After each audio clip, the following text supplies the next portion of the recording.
Welcome to Business Central video series. This is Michael Pito from Vistas Cloud.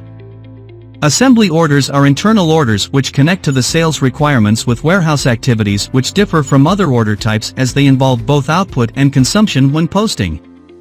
To link an assembly order, search for sales orders in the Tell Me window and select the related link.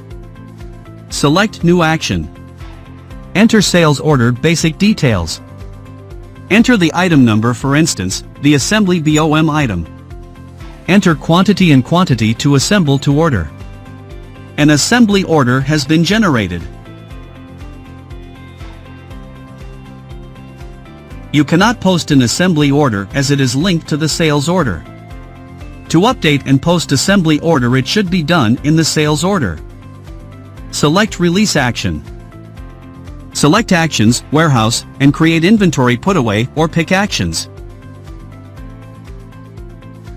Create inventory pick. Select related and inventory put-away or pick lines actions. Select Card. Select Actions and Autofill quantity to handle actions. Post inventory pick. Select Ship. You can also select both Ship and Invoice. Assembly order consumed quantity has been updated. Post sales order to post assembly order at the same time.